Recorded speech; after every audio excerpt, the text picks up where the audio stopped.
Good morning, everyone. Thank you for joining us at the 6th Annual AIM Higher Workforce Conference. I know it's a little rainy out, so we appreciate the fact that you made the trek. For those of you that are not from Columbus, appreciate the early mornings that you started out with to be here with us today. So thank you. This annual gathering is an ongoing collaboration between Ohio Excels, the Governor's Office of Workforce Transformation, the Ohio Department of Education and Workforce, the Ohio Department of Higher Ed, and numerous others who work with us throughout the year. So let me take a moment to thank our partners. We could not do this without your help.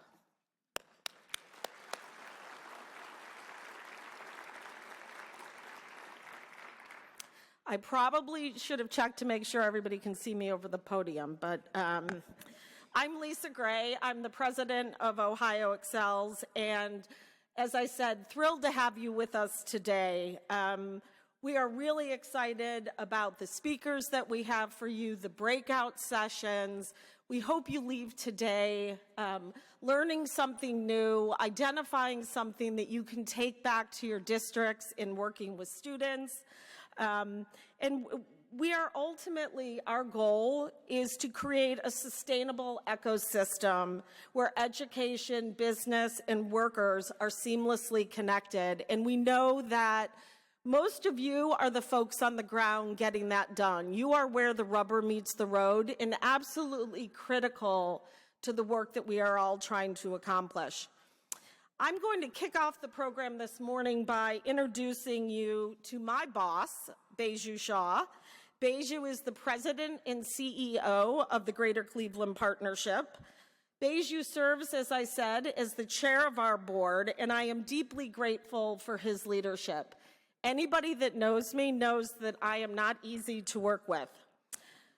I'm also thankful to our other board members that are here with us today. The time and commitment that they put in to helping lead our organization has just been absolutely amazing. The Greater Cleveland Partnership, the Ohio Business Roundtable, the Columbus Partnership, and the Cincinnati Business Committee are the founding members of Ohio Excels. They created this organization 6 years ago to ensure the business community was at the table and was a partner in making sure that the students in Ohio have the knowledge and skills that they need to be successful, that they are prepared after high school to go to the military, to go into a job and start a career, to go into post-secondary education. So, I want to thank our founders for their leadership. Baiju in particular brings an impressive background to this role. He was a senior fellow for innovation at the Cleveland Foundation. He currently heads the Cleveland Innovation Project. And before joining the Greater Cleveland Partnership, Baiju was the CEO of Biomotive. So please help me welcome my boss, Baiju Shah.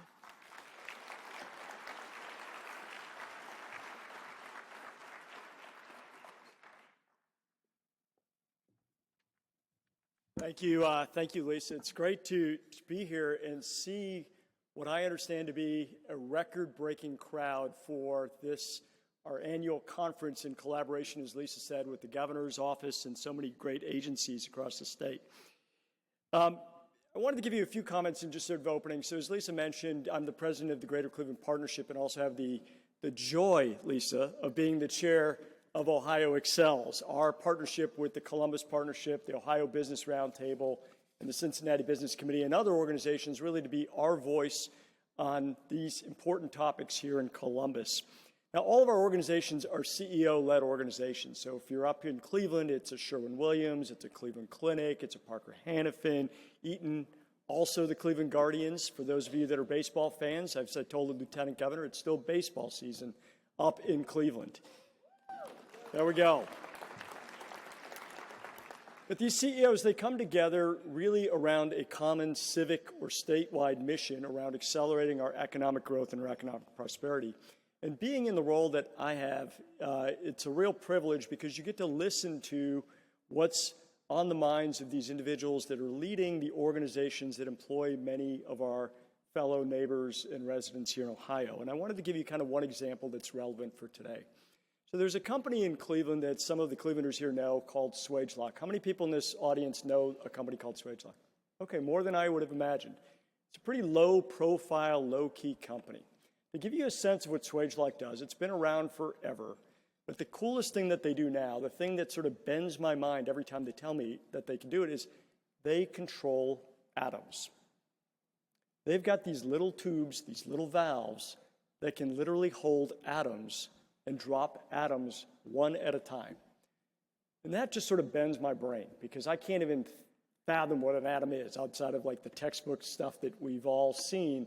But the idea that you could actually control the flow of atoms and drop them one at a time is kind of mind-bending, right? And for me, I was like, well, what do you do with that? And says, well, we apply that everywhere. And in particular, we apply it in the semiconductor space.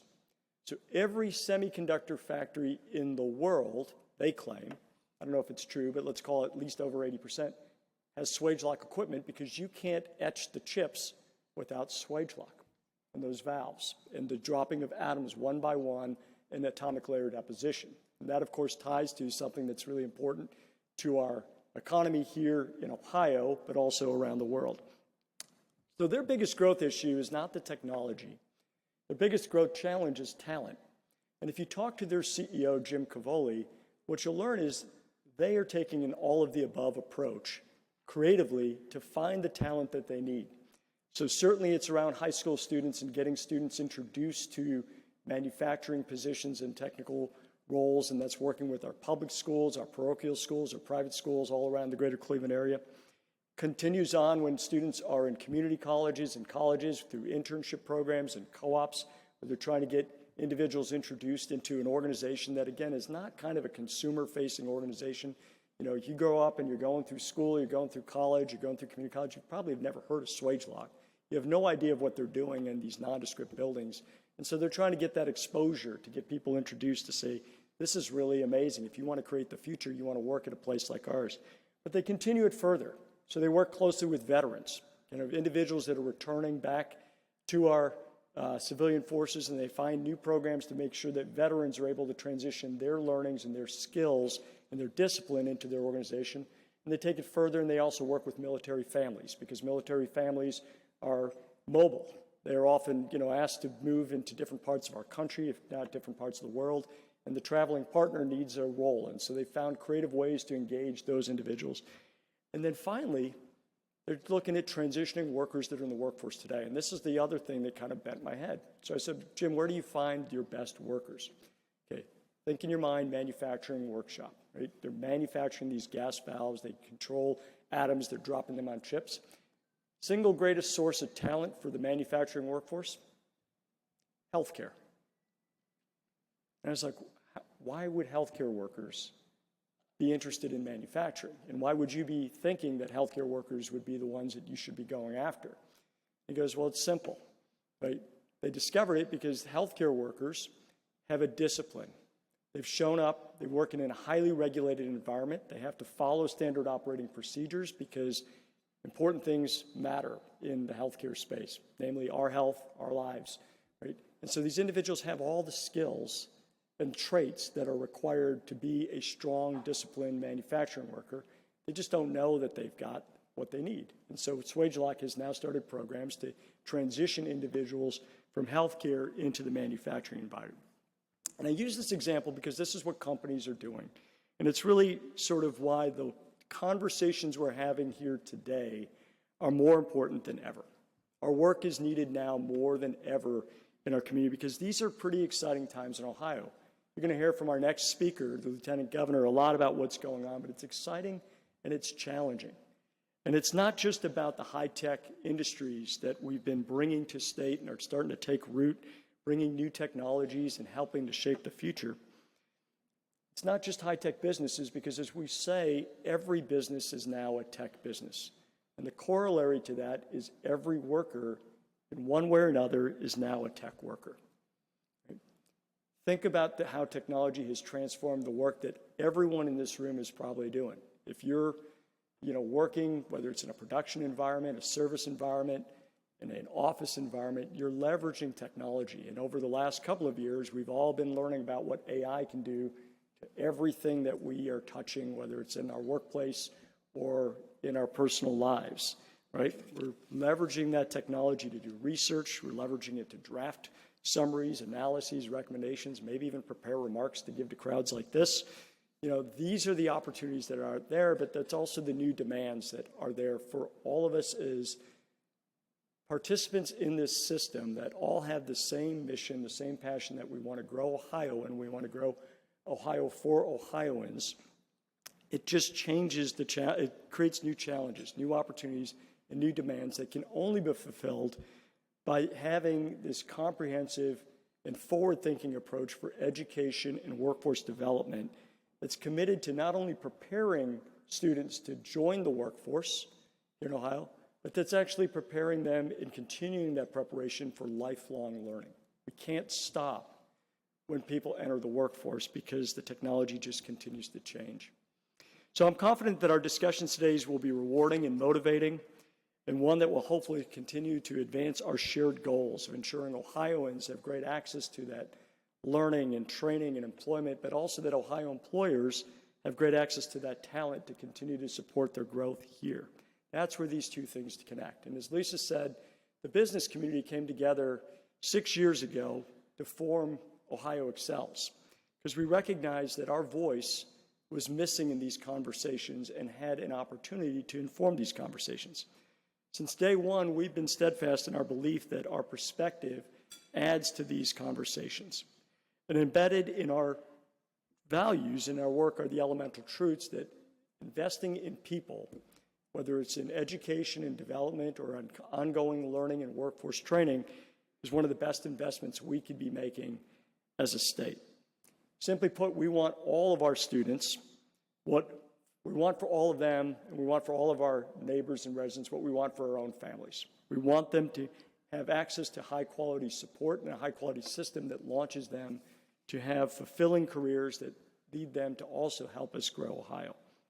And in just a few short years at Ohio Excels under Lisa's wonderful leadership, we have partnered greatly with the administration and the legislature on a number of initiatives that have advanced our missions, things from advocating and supporting the administration's push on literacy and numeracy activities, including the important science of reading, driving the advancement of graduation standards that are going to prepare our students for the new economy, supporting the administration's efforts to connect students better to the world of work through career exposure and career tech training and support for great post-secondary education at our state's community colleges and universities, and then continuing to support that continuing education by advocating with the administration for the growth of tech credentials, something that the Lieutenant Governor has been particularly passionate about. It's been busy, it's been productive over the 6 years, and I believe that those achievements have only set the table for much more to come. And through it all, we succeed based on a few key principles. The first is that we're always looking for the best solutions. It's not a partisan organization. We're looking for the best solutions that are based on data. And you're going to hear about some of those examples over the course of today's conference that we're examining from nearby states and other models. The second, we believe that it's important that everyone's at the table. It's not just about the business voice. We bring something to the table from the perspective of private employers, but we know that there are important perspectives to be shared from educators, policymakers, many others in the system, and we know that when we're talking together, that's when we're going to get to the better solutions and the commitment to move forward. And finally, we want to keep focusing the conversation on impact. It's about impact ultimately for our friends, our neighbors, our residents, our fellow Ohioans. We want to keep that conversation focused on what can we do to make it better for all of them, and how do we make sure that we're measuring that impact and seeing that the results are actually being achieved in terms of what our ambitions are. So we're committed to this work because we know that businesses that invest in education are helping build a stronger economy and a more vibrant community throughout our state. But as I said, we're also committed to this because all of us as leaders in the business world are also parents and grandparents. We're aunts and uncles, coaches and mentors who want for the young people of our state the same that we want for the young people that we care about in our lives. We want them to flourish in Ohio, and we want them to flourish here in the global economies. So today's event is designed to strengthen the ties between educators and business, and we hope to sharpen our focus on how we can guide more students towards the learning, skills, and behaviors they need for in-demand jobs. Aligning our education and workforce systems with a constantly and maybe increasingly rapidly evolving work environment is a challenge. It's a challenge, and it's a complex challenge, and I'm confident that the conversations today will help us continue to identify ways that we do better jobs at connecting the worlds that need to be connected so we continue to advance our common mission. Thank you very much.